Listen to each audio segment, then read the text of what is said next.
Hello everyone, good morning and welcome to ambitiousbaba.com. We are back with our daily current affairs. तो चलिए जानते हैं 29 अगस्त के current affairs क्या है। पहला सवाल, इनमें से किस राज्य या फिर यूनियन टेरिटरी की सरकार ने लॉन्च किया है healthy body healthy mind fitness campaign उन छात्रों के लिए जो कोरोना वायरस के कारण अपने घर पर ही सीमित है। 5 ऑप्शन है हमारे पास। तो चलिए the answer is C Delhi. Delhi की सरकार ने लॉन्च किया है healthy body and healthy mind fitness campaign. तो चलिए जानते हैं डिटेल्स।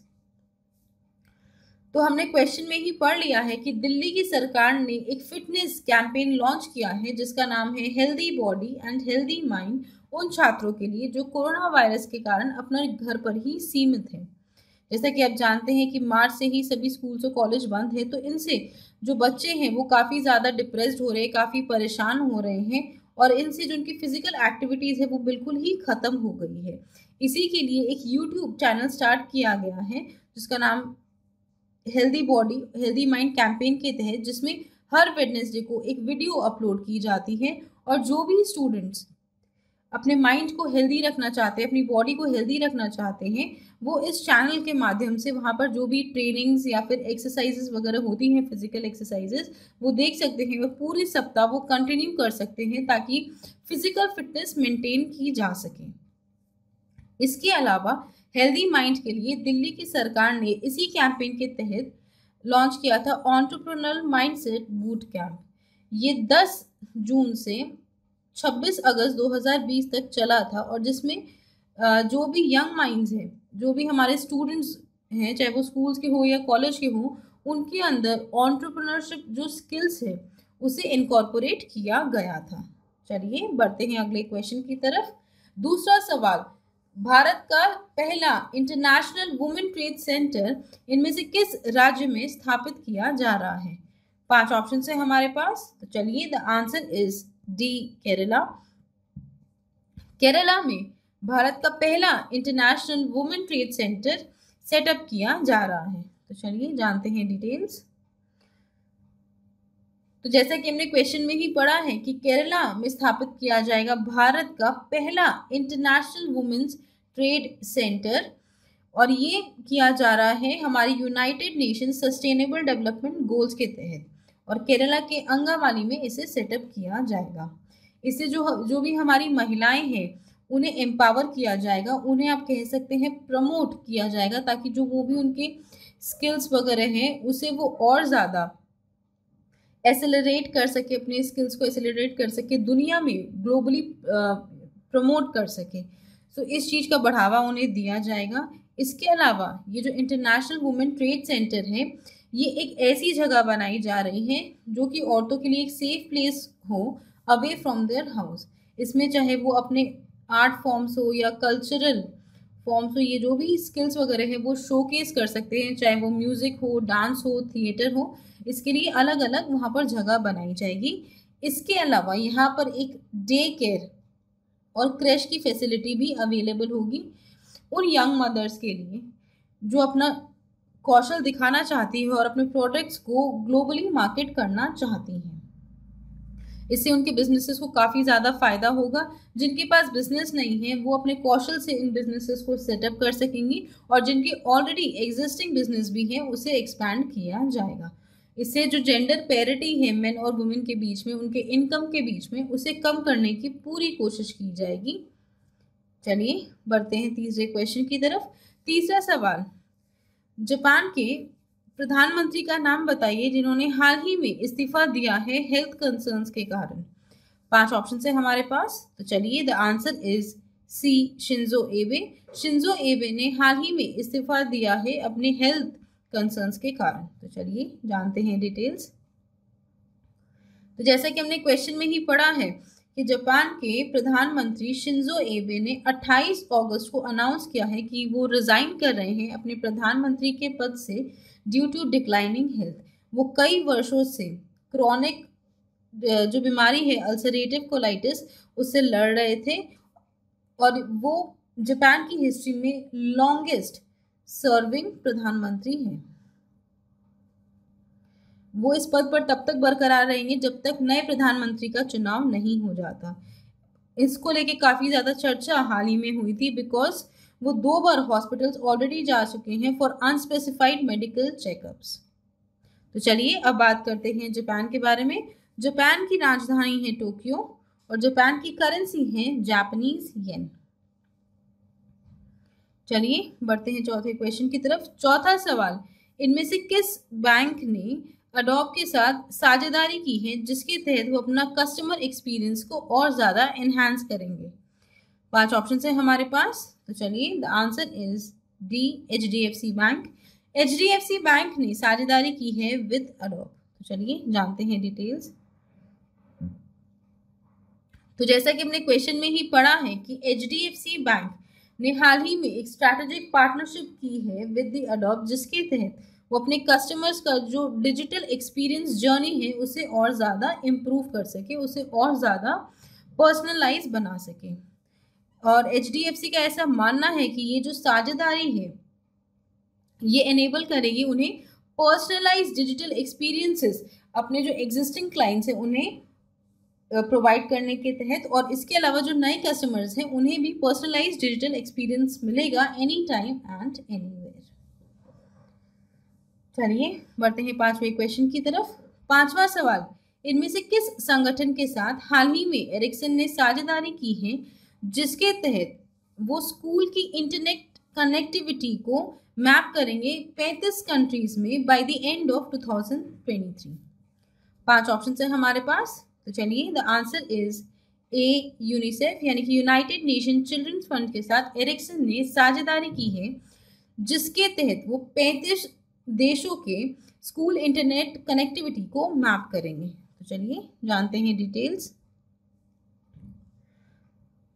तो एरिक्सन जो कि एक स्वीडिश टेलीकॉम कंपनी है, उन्होंने पार्टनरशिप की है with United Nation Children's Fund यानी कि यूनिसेफ, जिसके साथ वो 35 जो देश हैं उनकी जो इंटरनेट कनेक्टिविटी लैंडस्केप है स्कूल्स के उसे मैप करेंगे, और ये किया जाएगा 2023 के एंड तक, जिसके तहत जो हमारा डिजिटल लर्निंग एक्सेस है चिल्ड्रन के उससे इम्प्रूव किया जाएगा।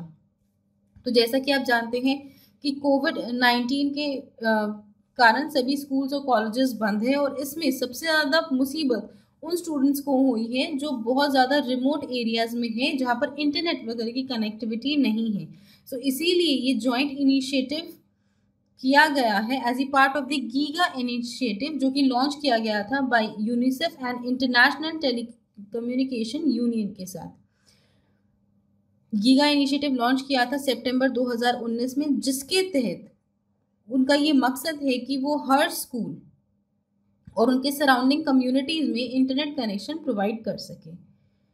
तो जो ये डिजिटल गैप है कोविड-19 के कारण, लिख दे रही हूँ मैं आपके लिए, ये जो डिजिटल गैप है ये और ज़्यादा बढ़ गया है बिकॉज कुछ स्टूडेंट्स जिनके पास प्रॉपर इंटरनेट कनेक्टिविटी है वो अपनी क्लासेस अटेंड कर सकते हैं, उनके पास बेहतर रिसोर्सेज है और उनके पास बेटर स्टडी मटेरियल्स वगैरह भी है, बिकॉज वो सब कुछ बहुत ईजिली एक्सेस कर सकते हैं। और दूसरी ही साइड वो बच्चे हैं जो रूरल एरियाज में रहते हैं या फिर रिमोट एरियाज में रहते हैं जहाँ इंटरनेट की कनेक्टिविटी भी नहीं है, ना वैसा कुछ इंफ्रास्ट्रक्चर है, जिसके कारण वो बहुत कुछ मिस कर दे रहे हैं जो उनकी क्लासेस वगैरह में हो रहा है, और इससे उनकी पढ़ाई में भी काफ़ी नुकसान हो रहा है।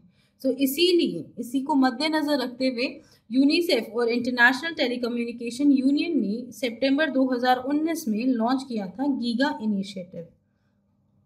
इसके अलावा एरिक्सन पहली ऐसी प्राइवेट सेक्टर पार्टनरशिप है जो कि $multi-million इन्वेस्ट करेगी इस गीगा इनिशिएटिव में, और इसके लिए उन्होंने साझेदारी की है विद द यूनिसेफ, जिसके तहत वो स्कूल कनेक्टिविटी की मैपिंग की जाएगी। तो चलिए अब बात करते हैं यूनिसेफ के बारे में। यूनिसेफ के हेडक्वार्टर्स हैं न्यूयॉर्क, यूनाइटेड स्टेट्स में। यूनिसेफ के अध्यक्ष का नाम है हेनरिटा एच फोरे, और यूनिसेफ की खोज की गई थी 11 दिसंबर 1946 में। चलिए बढ़ते हैं अगले क्वेश्चन की तरफ। छठा सवाल, इनमें से किस संगठन के साथ फुटबॉल कोचेस ऑस्ट्रेलिया ने एक MOU साइन किया है जिसके तहत भारत और ऑस्ट्रेलिया में फुटबॉल को और ज़्यादा डेवलप किया जाएगा? 5 ऑप्शन है हमारे पास। चलिए, the answer is C, Association of Indian Football Coaches. Association of Indian Football Coaches ने हाल ही में फुटबॉल कोचेस ऑस्ट्रेलिया के साथ एक एमओयू साइन किया है, जिसके तहत भारत और ऑस्ट्रेलिया में फुटबॉल को और ज़्यादा डेवलप किया जाएगा। तो चलिए जानते हैं डिटेल्स। तो जैसा कि हमने क्वेश्चन में ही पढ़ा है कि AIFC और FCA ने एक मेमोरेंडम ऑफ अंडरस्टैंडिंग साइन किया है, जिसके तहत जो फुटबॉल है उसे डेवलप किया जाएगा दोनों देशों में, जो कि है भारत और ऑस्ट्रेलिया। इस MOU के तहत ये जो दोनों देश हैं वो सपोर्ट करेंगे और एडुकेट करेंगे अपने कोचेस को, ताकि वो एक साथ मिलकर काम कर सके और इससे दोनों ही देशों के कोचेस का बेटरमेंट हो। इसके अलावा इस चीज़ पर भी ध्यान दिया जाएगा कि और ज़्यादा फीमेल कोचेस को भी इन्वॉल्व किया जाए। चलिए बढ़ते हैं 7वें क्वेश्चन की तरफ। 7वां सवाल, जो सबसे पहला मेराइन एम्बुलेंस है जो कि लॉन्च किया गया है केरला के चीफ मिनिस्टर द्वारा, उसका नाम बताइए।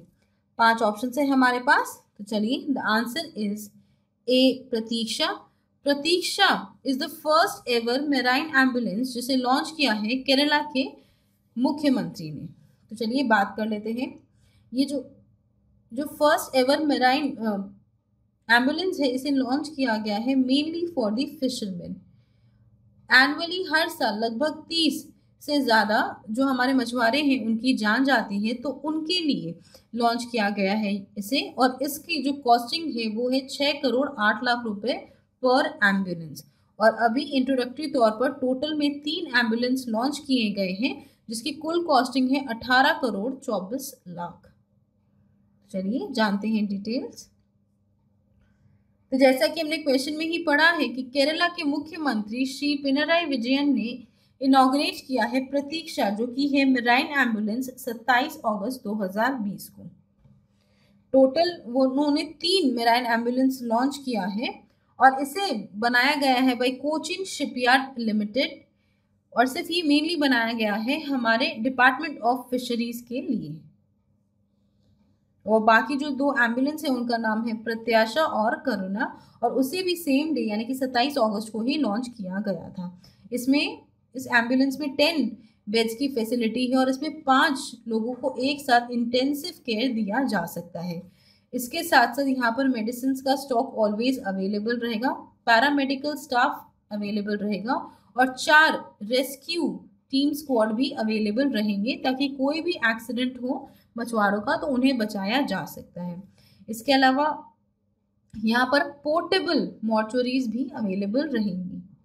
इसे काफ़ी हाई इक्विप बनाया गया है with all the modern facilities, ताकि समंदर के ही बीच में उन मछुआरों की जान बचाई जा सके। तो चलिए अब बात करते हैं केरला के बारे में।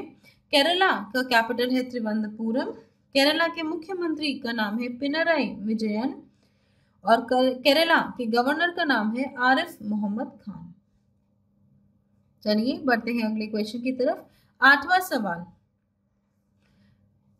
इंटरनेशनल बुकर प्राइज 2020 के सबसे युवा लेखक इनमें से कौन है? 5 ऑप्शन है हमारे पास। तो चलिए, the answer is B, Marieke Lucas Rijneveld is the youngest author जिन्होंने इंटरनेशनल बुकर प्राइज 2020 जीता है। चलिए बात कर लेते हैं। ये जो इंटरनेशनल बुकर प्राइज है ये 2016 से दिया जा रहा है और ये सिर्फ फिक्शनल स्टोरीज के ऊपर दिया जाता है। इनकी एक ही क्राइटेरिया है कि बुक इंग्लिश लैंग्वेज में होना चाहिए। तो चलिए जानते हैं डिटेल्स। तो 29 वर्षीय डच राइटर सबसे युवा ऑथर है जिन्होंने इंटरनेशनल बुकर प्राइज 2020 जीता है। उन्होंने अपनी किताब, जो कि एक लिटरेरी फिक्शन है, द डिस्कम्फर्ट ऑफ इवनिंग, उसके लिए ये प्राइज जीता है। ये कहानी है, ये काफ़ी डार्क स्टोरी है about a devote farming family जो कि एक स्ट्रिक्ट क्रिश्चियन कम्युनिटी को बिलोंग करती है और ये स्टोरी सिचुएटेड है नीदरलैंड के गांव में। और प्राइज के ये जो इंटरनेशनल बुकर प्राइज है, इनके रूल्स के हिसाब से जो 50,000 पाउंड का प्राइस यानी कि 66,000 US डॉलर्स का जो प्राइस है वो स्प्लिट किया जाएगा 2 लोगों के बीच में ऑथर और ट्रांसलेटर, और इसके जो ट्रांसलेटर हैं वो है मिशेल हुचिसन, ताकि इन दोनों को इक्वल रिकॉग्निशन दिया जाए। चलिए बढ़ते हैं 9वें क्वेश्चन की तरफ। 9वां सवाल, नेशनल अवार्ड टू टीचर्स 2020 के लिए इनमें से किसे सिलेक्ट किया गया है? 5 ऑप्शन है हमारे पास, तो चलिए the answer is E, Sudha Painuly को चुना गया है for the National Award to Teachers 2020। तो जैसा कि हमने क्वेश्चन में ही पढ़ा है कि मिस सुधा पेनुली को चुना गया है for the national teachers award 2020। ये पहली नैट अवार्डी है from the Eklavya model residential schools, जो कि इस्टेब्लिश किया गया था under the ministry of tribal affairs. वो जो ये EMRS स्कूल है जो कि है कलसी देहरादून में, वहाँ की वाइस प्रिंसिपल के रूप में सर्व कर रही हैं जब से इसे बनाया गया है। इनका नाम उन 47 आउटस्टैंडिंग टीचर्स में दर्ज किया गया है जिन्हें सिलेक्ट किया गया है for National Award to Teachers 2020। ये जो अवार्ड है नेशनल अवार्ड टू टीचर्स, ये उन्हें दिया गया है because of her innovation in education.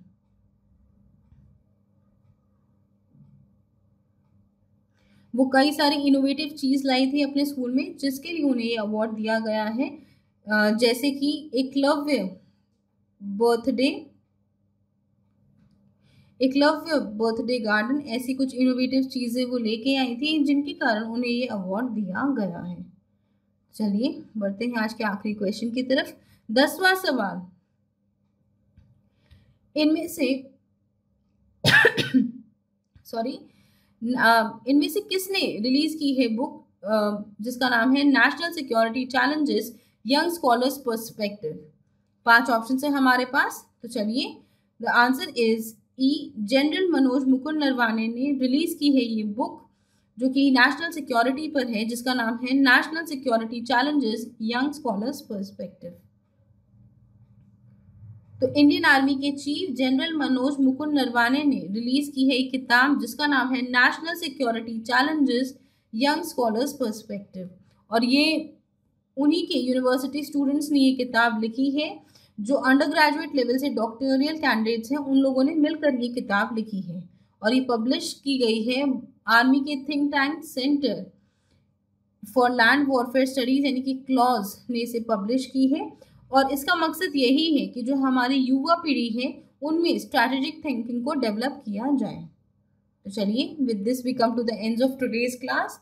I hope आपको ये वीडियो पसंद आया हो। अगर ये वीडियो पसंद आया तो इसे लाइक कीजिए, अपने दोस्तों के साथ शेयर कीजिए और हमारे चैनल एम्बिशियस बाबा को सब्सक्राइब जरूर कीजिए।